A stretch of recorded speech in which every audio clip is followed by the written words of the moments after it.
فزیک پوه سټیفن هاکینګ وایي The human race is just chemical scum on a medium-sized planet. یعنی انساني نسل فقط یو کیمیاوي انبار دی چې په یوه میانه سیاره کې موجود دی. پوښتنه دا ده، آیا دا یو شخصي نظر دی که د هاکینګ مبالغه ده؟ که دا د الحاد حتمي پایله ده؟ آیا انسان د الله له شتون پرته معنوي ارزښت لري؟ آیا اخلاق د الله له وجود پرته کوم ارزښت لري؟ موږ په نننۍ خپرونه کې دې پوښتنو ته ځواب ورکوو او د هغه اخلاقي زوال ډارونکي بیلګې به وګورو چې الحاد مو ورته وربولي. الحمدلله والصلاة علی رسول الله. فکر وکړه چې موبایل ته د ورور له لوري یو پیغام راغلی چې وایي ډوډۍ ته راسه. آیا دا پیغام معنا لري؟ بېشکه. آیا دا حقیقت دی که وهم؟ حقیقت دی. آیا ارزښت لري؟ هو. آیا ته پرې عمل کوې؟ هو. ته خپلې مېرمنې او اولادونو ته وایه ورور ست راته کړی دی هلته ځو، نو بیا به خپل خواړه نه تیاروئ او داسې نور. اوس برعکس فکر وکړه چې تا خپل موبایل په جیب کې د کلیانو سره خلاص اچولی. ستا په ناسته ولاړه کې کلیانو د موبایل تڼۍ بې ترتیبه کښېښلي. څو ساعته وروسته دې د زنګ وهلو لپاره ټلیفون راویست، نو زرګونه بې نظمه توري دې ولیدل او د هغه په منځ کې دا جمله هم و چې ډوډۍ ته راسه. آیا دا جمله داسې لیکوال لري چې په خپله کړنه پوهېدی؟ نه. آیا ارزښت لري؟ نه. آیا ته پرې عمل کوې؟ نه. ځکه که څه هم په دې ګډوډو تورو کې کوم معنا لرونکي څه وي بیا هم ارزښت نه لري. د الله د وجود د منکر په اند ټول هغه اخلاقي ارزښتونه چې انسان یې احساسوي په اصل کې د همدې ډول ګډوډو کرښو په شان دي، نه ارزښت لري او نه معنا، نو هغه پرې عمل نه کوي. ځکه د هغه په عقیده دا ټول د داسې تصادف نتیجه ده چې په دې نه پوهېږي چې څه کوي، نه یې څه په نیت کې وي او نه د څه پابند وي. په هغه الحاد کې چې کائنات او د هغه وجود په یو خالص مادي تفسیر سره بیانېږي، د معنوي ارزښتونو لپاره هیڅ ارزښت نسته، نه حق سته او نه باطل، نه خیر سته نه شر.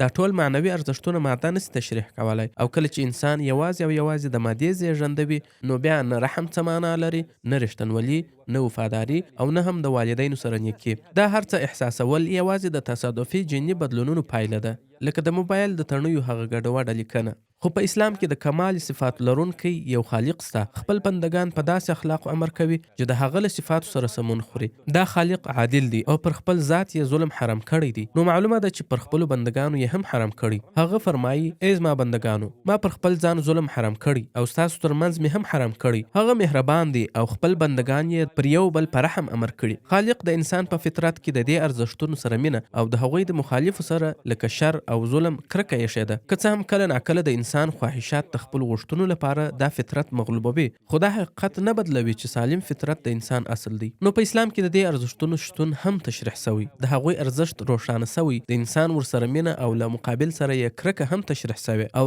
د دې ټولو بنسټ د الله شتون دی. کله چې انسان د الله تعالی له وجوده انکار وکړي نو هغه د الحاد په یوه ګډوډه او سرګردانه لړۍ کې داخلیږي، لکه څنګه چې موږ په تیره برخه کې د بنسټیزو عقلي اصولو په اړه ولیدل. د ملحد په اند نه کوم خالق سته او نه د کمال صفات، یوازې همدا طبیعت دی او دا طبیعت هم مادي دی، هیڅ معنوي کمال نه لري، نو نه عادل بللی سو او نه حکیم. له همدې امله په داسې انسان کې چې له دې طبیعت پیدا سوی وي د معنوي ارزښتونو لپاره هیڅ ځای نه پاتې کیږي. نو بیا د انسان د خیر خوښونې او له شر څخه د کرکې احساس څه شی دی؟ د الحاد له نظره دا یوازې تصادفي جیني بدلونونه دي چې انسان ته دا وهم ور اچوي چې ګواکې خیر سته، نو هغه له دې خیالي خیر سره مینه کوي او ګواکې شر سته نو له دې خیالي شر څخه کرکه کوي. له مشهور ملحد ریچارډ ډاکنز څخه وپوښتل سول آیا همدا ستا باور دی چې جنسي تیری بد ګڼل هم یوازې یو تصادفي امر دی؟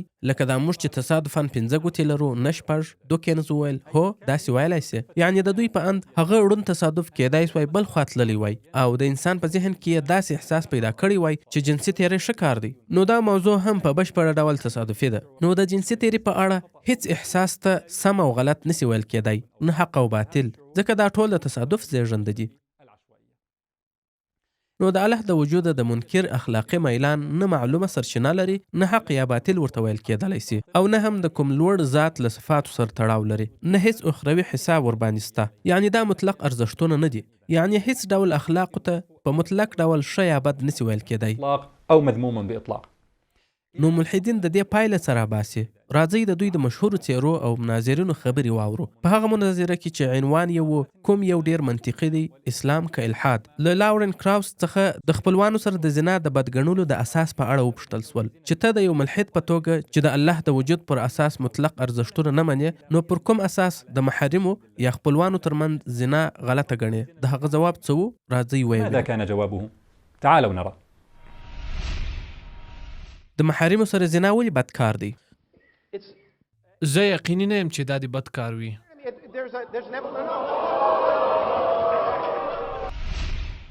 هغوی درته وایي چې زه یقیني نه یم چې دا د بد کار وي. وروسته ډاوکنز په دې مناظره کې د کراوس د خبرې په اړه په یو ټویټ کې وویل یو اسلام پال وپوښتل چې ولې د محارمو سره زنا بده ده. لاورنس کراوس هڅه وکړه چې په ځواب کې منطق وکاروي. دا نو لکه خره ته چې ګل ونیسي. اللؤلؤ ملقا امام خنزير. یعنی د داوکنز په نظر د کراوس منطق ګل دی، خو ستونزه دا ده چې هغه څوک چې دا پوښتنه یې کړې داوکنز ته خر ښکاري چې د دې منطق ارزښت نسی درک کولی. داوکنز بیا هغه څوک دی چې په خپل کتاب د الله وهم کې د زماني اخلاق په فصل کې وایي موږ نه دوکه کوو، نه وژنه، نه د محارمو سره زنا کوو. خو پر دې سربیره دی د محارمو د زنا مسئله نسبي ګڼي. خپل شخصي انتخاب دا بولي چې دا کار نه کوي، خو د خپل همکار کراوس د نظر دفاع کوي او منطقي یې ګڼي. راځئ د ملحدانو د اخلاقي زوال نورې بیلګې هم وګورو چې شاد القرني په خپل خپرونه کې راټولې کړي دي. دا نو د جرأت او سپینسترګۍ حد دی. پروفیسور کریو غوښتنه کوي چې د محارمو زنا باید جرم ونه ګڼل سي. هغه ماده دې له قانونه هم لرې کړل سي چې پر دې عمل سزا ټاکي. او تر دې لا عجیبه دا چې په ځینې اروپایي هیوادونو کې ملحدین تر دې هم وړاندې تللي او د پارلمان په کچه د محارمو د زنا د قانوني کولو بحثونه کړي دي. ګمراهي داسې چې پلار کولی سي له خپلې لور څخه اولاد پیدا کړي او قانون دې سزا نه ورکوي. الحمدلله چې مسلمانان یو. په حقیقت کې ملحدان اخلاق ګر سره تر پښو لاندې کوي. دا ملحد ډاکټر دان بارکر وایي جنسي تیری هم اخلاقي کار کېدای سي د اړتیا په وخت کې. او ملحد پروفیسور پیټر سینګر بیا یو بل رسوایی ده. د حیواناتو سره په جنسي اړیکه یا بیسټیالټي کې هیڅ ستونزه نه ویني او وایي يمكن أن يقيم البشر انسان او حیوان د یو بل د راضیوالي په صورت کې جنسي اړیکه سره نیولی سي. پر دې سربیره سام هاریس د جنسي تیری دفاع کوي او هغه د تکامل د ستراتیژي یو برخه ګڼي. او داوکنز بیا د واده کړي د خیانت څخه دفاع کوي، حتی خیانت هم نه بولي، ځکه د په نظر یو میړه یا ښځه د بل پر بدن د شخصي ملکیت حق نه لري. همدارنګه پیټر سینګر د نوي زیږیدلو معلولو ماشومانو د وژلو ملاتړ هم کوي. وایي که دا وژنه د دوی او د مور پلار په ګټه وي. ډیوډ سیلورمن چې د امریکا د ملحدانو د ټولنې مشر و په یوه مناظره کې وویل ټول اخلاقي ارزښتونه نسبي دي او هیڅ مطلق اخلاقي ارزښت نشته. قيل له ورته وویل سول نو ته وایې چې د ماشومان وژل او خوړل هم مطلقاً غلط نه دی؟ شاید یو چاته دا سمکار وي. هغه دا خبره تایید کړه. یعنی یو انسان کولی سي یو ماشوم وځوروي، ژوندی یې کباب کړي او ویې خوري او بیا به هم دې کار ته غلط کار نه ویل کیږي. ځکه که هغه دا ومني چې دا کار مطلقاً غلط دی نو اړ کیږي چې مطلق ارزښتونه ومني او دا بیا د الله د وجود منلو ته لاره هواروي لکه مخکې چې مو بیان کړل. وجود الله كما بينا. د الحاد په اند تصادفي جني بدلونونه د جن په لحاظ مختلف انسانان رامنځته کولی سي چې د هغوی احساسات به هم د جنسي تیری او ځورونې په څیر د یو عمل پر وړاندې ډیر متفاوت وي او سبب به یې هم یوازې مادي وي. نو هیڅ موقف ته حق یا باطل نسی ویل کېدای. له همدې امله هیڅ انسان مجرم نسی ګڼل کېدای که څه هم هر څومره بد عمل کوي، ځکه هغه ویلی سي چې دا کار ستا له نظره بد دی، زما له نظره خو ښه دی. بالنسبة لي زموږ په مسلمانو ټولنو کې هم ځینې خلک د اخلاقو په برخه کې د نسبیت خبره کوي او وایي چې مطلق حقیقت نشته. حتی داسې ګمان کوي چې د اخلاقو او ارزښتونو په اړه واضح شرعي نصوص هم اختلافي دي او هیڅ قطعي حکم پکې نشته. کېدای سي له دې خلکو څخه ځینې د ملحدانو د پورتنیو خبرو څخه کرکه وکړي، خو دې ته نه متوجه کېږي چې دا پورتنۍ خبرې د اخلاقو د نسبي ګڼلو پایله ده چې دوی یې خپل هم کوي. که ارزښتونه د وحی او قرآن پر بنیاد نه وي نو پایله یې ګمراهي ده. الله تعالی فرمایي چاته چې الله نور ور نه کړي هغه نور نسی پیدا کولی.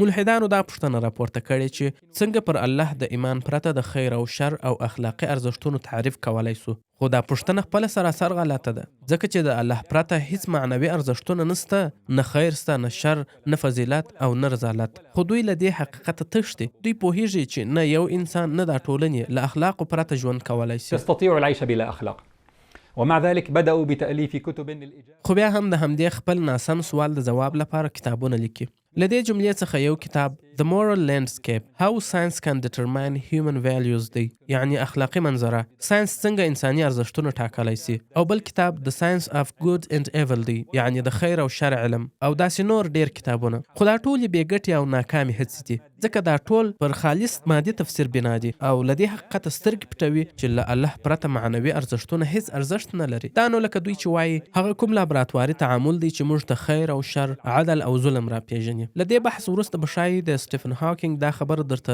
روښانه سوې وي چې وایي انساني نسل یوازې یو کیمیاوي انبار دی چې په یوه میانه سیاره کې موجود دی. دا خبره یې د خپل الحاد سره سمه وه او ځان یې د دې انبار لپاره د اخلاقو د لټون څخه خلاص کړ.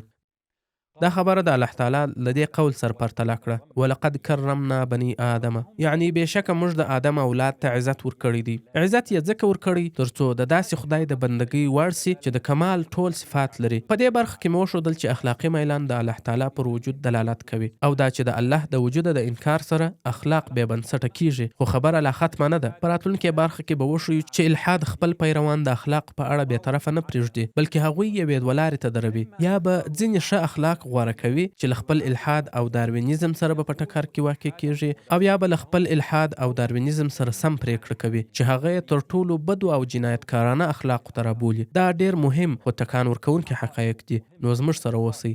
والسلام علیکم ورحمة الله وبرکاته.